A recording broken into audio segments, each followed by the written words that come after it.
berdiri. Kita belajar mengenai apa? Belajar mengenai struktur dan kebahasaan teks laporan. Mengenai struktur dan kebahasaan teks laporan. Benar sekali. Lalu masih ada yang ingat nggak apa saja struktur teks laporan percobaan? Oke, Jaro. Berdiri nak. Struktur teks laporan hasil percobaan dibagi menjadi dua, yaitu pernyataan umum dan uraian. Pernyataan umum terdiri atas tujuan dan kajian teori, sedangkan uraian terdiri atas manfaat dan bahan, kesimpulan dan hasil pengamatan. Namanya Edward. Edward tuh baru berusia 13 tahun saat dia menciptakan reaksi fusi pertamanya di laboratorium sekolah. Kalian tahu nggak reaksi fusi itu? Dengan apa? Dengan nuklir, nak ya. Nah, jadi di umur 13 tahun dia udah main-main dengan nuklir ini. Nah, jadi Edward berhasil menggabungkan dua atom, menciptakan helium. Nah, itu ya dia pada usia 13 tahun dia sudah main-main dengan nuklir. Dia menyebut risetnya sebagai STAR Injan. Kalian tahu nggak apa tuh artinya? Bintang di dalam toples. Injan. Nah, berarti dia sudah itu ya. Sekarang mungkin penemuannya lebih mantap lagi. Umur 13 tahun aja dia sudah bisa membuat bintang tapi di dalam toples. Tujuan pembelajaran kita hari ini, kalian dapat menulis. Kalau kemarin kan cuma menganalisis, ya kan, menganalisis struktur, sudah tuh menganalisis kebahasaan. Hari ini kita bisa menulis. Jadi kalian lakukan percobaan dulu, nanti ditulis, dilaporkan. Nah, dilaporkan ya percobaannya dengan memperhatikan apa? Struktur dan kebahasaannya. Banyak-banyak Agung, Jahro, Desli, Elpiana, Maulana di sini. Agung, Jahro, Desli, Elpiana, Maulana.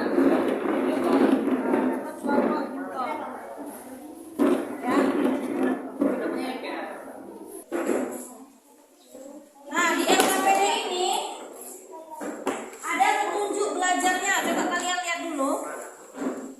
Kalian perhatikan dulu video di depan ini, nak ya.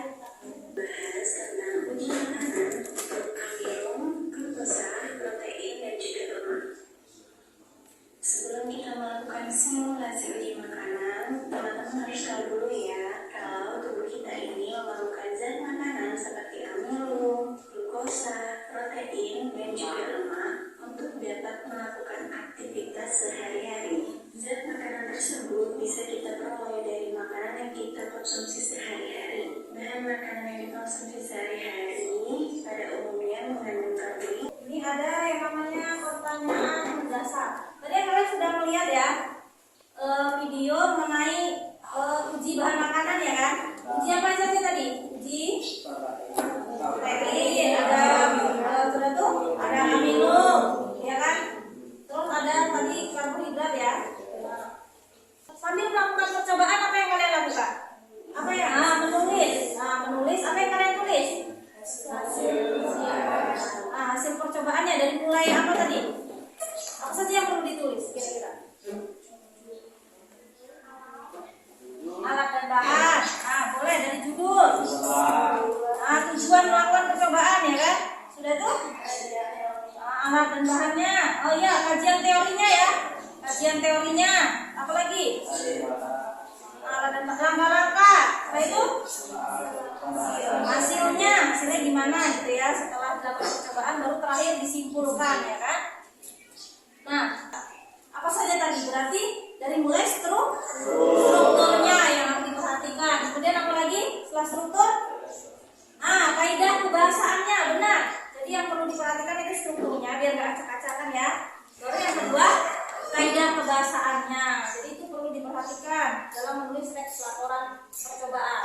Apa saja yang harus ditulis di bagian struktur? Nih, pernyataan umum. Apa saja?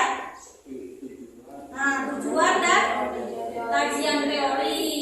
Setelah itu yang ditulis di bagian uraian, alat dan bahan, langkah-langkah, hasil, kesimpulan. Ini ya yang perlu ditulis. Lalu apa saja kaidah kebahasaan yang harus diperhatikan?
Judul uji coba protein pada makanan. Tujuan untuk mengidentifikasi kandungan protein pada makanan. Assalamualaikum warahmatullahi wabarakatuh. Waalaikumsalam. Judul uji kandungan lemak pada bahan makanan. Tujuan mengidentifikasi bahan-bahan makanan yang mengandung lemak. Judul uji kandungan amilium terhadap bahan makanan. Terhadap bahan makanan. Tujuan untuk mengetahui bahan makanan yang mengandung amilium. Nah, sebelum itu kita dulu menyimpulkan pembelajaran kita hari ini. Jadi coba kita hari ini apa yang kita? Kita hari ini merancang dulu kan? Kita mau merancang teks laporan percobaan. Jadi kita refleksinya hari ini pakai kertas saja.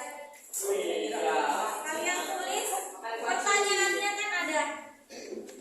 Ada coba pertanyaannya ada di bagian akhir Pak ya.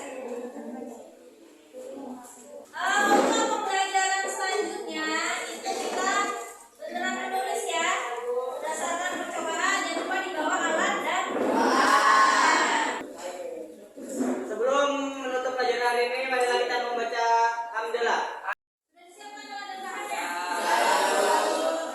Itu mari kita mulai yuk. Kita mulai ya. Siap.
Nanti yang hasil foto kalian itu kalian presentasikan aja di media sosial Pak ya. Taruh aja di IG atau di WhatsApp. Ini TikTok atau apa juga ya. Ada fotonya. Saya sempat presentasi depan kelas tadi ada habis waktunya. Silakan kalian presentasikan di media sosial kalian masing-masing. Biar tahu anak-anak di luar sana bahwa kita punya kegiatan praktikum. Ya. Nah, untuk pembelajaran kita selanjutnya itu mengenai cerpen. Ya, Bu. Jangan lupa dipelajari, kalian baca-baca lagi pelajarannya ataupun boleh lihat di Google. Dan demikian ya pembelajaran kita hari ini. Tolong ketua kelas. Siap, Kak.